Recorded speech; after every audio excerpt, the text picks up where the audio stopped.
সংরক্ষিত নারী আসনের সংসদ সদস্য অ্যাডভোকেট আরিফা সুলতানা রুমা বলেছেন, প্রধানমন্ত্রী তারেক রহমান সরকারের প্রতিশ্রুতি বাস্তবায়নে কাজ শুরু করেছেন। তিনি ধর্মীয় নেতাদের সম্মানিত করছেন, কৃষি কার্ড, ফ্যামিলি কার্ড বিতরণ শুরু করেছেন, খাল খননের মাধ্যমে কৃষিকাজের উন্নয়নের কাজ শুরু হয়েছে। তিনি 20 কোটি মানুষকে ভালো রাখতে কাজ করে চলেছেন। এজন্য আমাদের ঐক্যবদ্ধভাবে তার পাশে থাকতে হবে।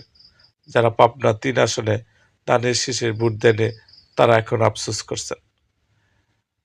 মঙ্গলবার 26 মে দিনব্যাপী পাবনার চাটমোহর, ভাঙ্গুড়া, ফরিদপুর উপজেলার বিভিন্ন বিএনপি ও অঙ্গ সহযোগী সংগঠনের নেতাকর্মীদের মাঝে প্রধানমন্ত্রী তারেক রহমানের পক্ষ থেকে ঈদ উপহার বিতরণ অনুষ্ঠানে তিনি একথা বলেন।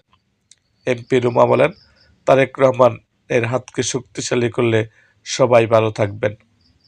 এতদিনের মতো আর যেন কোনো ভুল না হয়। আমার ফোন 24 ঘন্টা খোলা, যে কোনো প্রয়োজনে আমাকে পাশে পাবেন।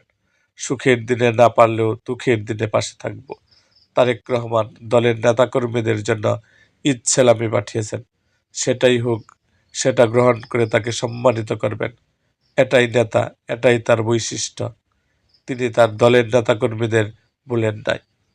এরকম আরও ভিডিও পেতে এবং রাজনৈতিক অঙ্গনের নানা ঘটনা ও ইতিহাস জানতে আমাদের মুক্তাগাছার ইতিহাস মিডিয়া ইউটিউব চ্যানেলটিকে সাবস্ক্রাইব করুন এবং পাশে থাকা বেল আইকনটি বাজিয়ে দিন।